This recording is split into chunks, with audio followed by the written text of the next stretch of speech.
atasnya bertujuan memberikan remedi kepada mereka yang tercedera atau kerugian akibat perbuatan orang lain. Undang-undang TOC adalah salah satu prinsip dalam common law.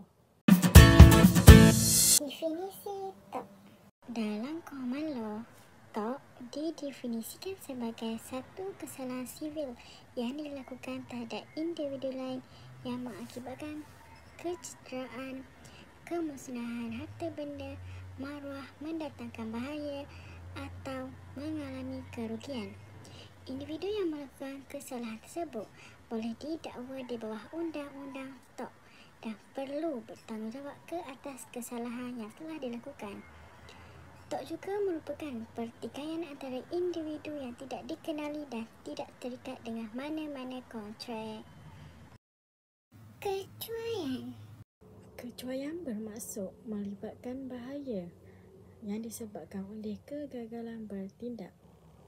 Kecuaian juga ditakdirkan sebagai pelanggaran undang-undang yang harus diambil tindakan kerana mengakibatkan kerosakan yang tidak diingini oleh defendant kepada plaintiff.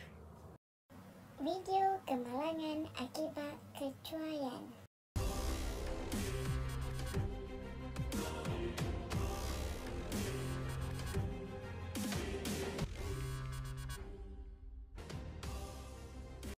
Elemen kecuaian.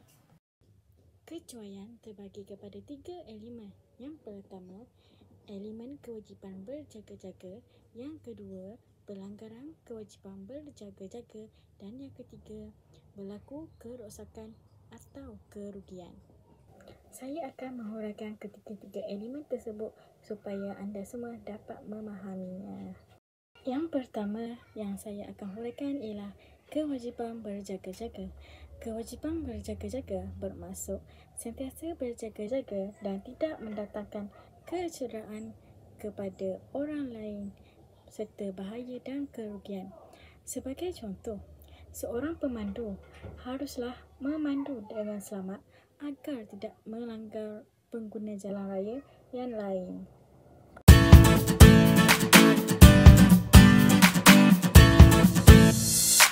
Elemen yang kedua ialah pelanggaran kewajipan berjaga-jaga. Pelanggaran kewajipan berjaga-jaga bermaksud seseorang yang perlu dipertanggungjawabkan untuk menjaga individu atau syarikat tetapi gagal untuk melaksanakannya. Defendant perlu liability jika menyebabkan kecederaan kepada plaintiff yang berpunca daripada pelanggaran kewajipan berjaga-jaga.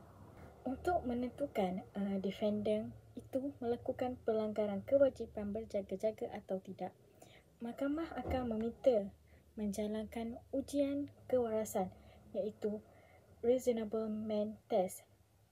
Sekiranya defendant berada dalam keadaan waras, maka boleh dikatakan defendant melakukan pelanggaran kewajipan berjaga-jaga. Sebagai contoh, seorang pemandu yang waras telah memandu kenderaannya dengan laju lalu melanggar lampu isyarat merah serta melanggar kenderaan lain yang membawa kepada kecederaan yang parah dan kerugian ke atas individu yang telah dilanggar. Elemen yang ketiga kecuaian ialah berlaku kerosakan atau kerugian. Kerosakan atau kerugian yang berlaku kepada plaintiff disebabkan oleh kecuaian defendant yang melanggar kewajipan berjaga-jaga iaitu elemen kedua. Persoalan berlakunya kerosakan sama ada kerosakan item yang dialami oleh plaintiff boleh diganti rugi. Ini bermaksud seseorang perlu bertanya sama ada pelanggaran kewajipan berjaga-jaga menjadi punca utama kepada kerosakan atau tidak.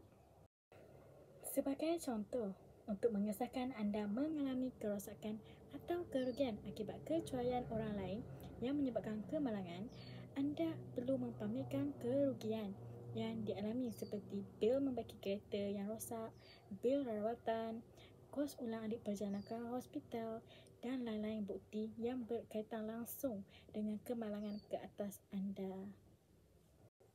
Seterusnya ialah contoh kes yang saya petik dari online database iaitu Lexis Malaysia.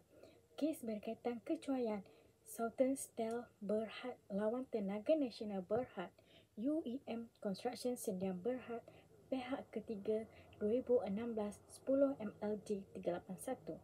Latar belakang kes. Plaintiff merupakan syarikat dalam industri membuat atau menghilangkan besi, manakala defender pula bertanggungjawab membekalkan keperluan arus elektrik kepada plaintiff bagi tujuan operasi 2 kilang membuat besi dan 3 rolling mill milik plaintiff. Masalah yang timbul apabila berlaku hentian bekalan elektrik ke premis plaintiff yang menyebabkan kerugian ke atas plaintiff. Plaintiff telah memfailkan tindakan ini ke atas defendant bagi menuntut ganti rugi atas kerugian, manakala defendant menuntut papasan kecuaian daripada pihak ketiga yang telah menyebabkan masalah tersebut. Plaintiff berhujah bahawa defendant mempunyai kewajipan berjaga-jaga terhadap plaintiff dan telah mengingkari kewajipan tersebut, seterusnya menyebabkan plaintiff menanggung kerugian khas. Defendant mendakwa bahawa hentian bekalan tersebut adalah disebabkan oleh kecuaian pihak ketiga ketika menjalankan kerja-kerja pembinaan yang menyebabkan kerosakan kabel-kabel TMB yang telah membekalkan elektrik ke premis plaintiff. Pihak ketiga menyatakan bahawa defendant sendiri perlu bertanggungjawab dalam memastikan kabel-kabel elektriknya berada dalam keadaan baik. Mahkamah telah memutuskan tuntutan plaintiff ke atas defendant dengan kos RM20,000 dan membenarkan tuntutan defendant ke atas pihak ketiga dengan kos RM10,000.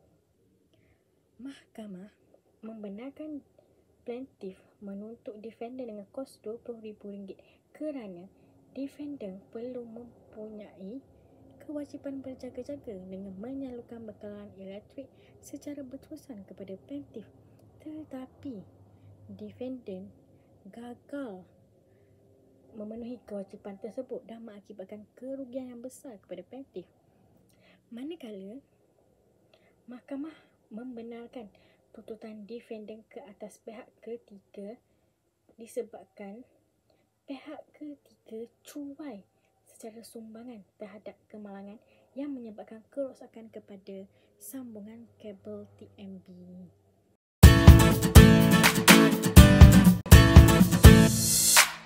Masa untuk uji minda. Sila jawab dua soalan tersebut dalam masa 30 saat.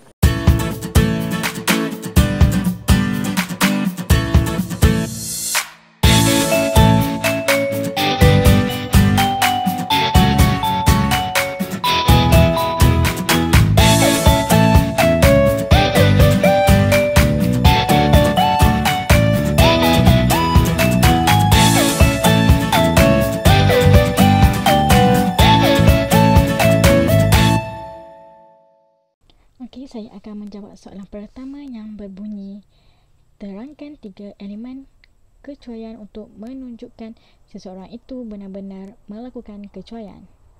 Jawapannya ialah, elemen-elemen kecuaian ialah kewajipan berjaga-jaga, pelanggaran kewajipan berjaga-jaga dan berlaku kerosakan atau kerugian.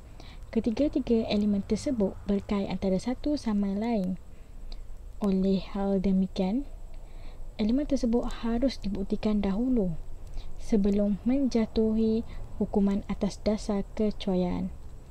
Bagi soalan kedua yang berbunyi, pada pendapat anda, jika seseorang pemandu kereta telah melanggar penunggang motosikal yang tidak mematuhi lampu isyarat dan menyebabkan kecederaan yang serius, adakah pemandu kereta itu akan didakwa atas kesalahan kecuaian?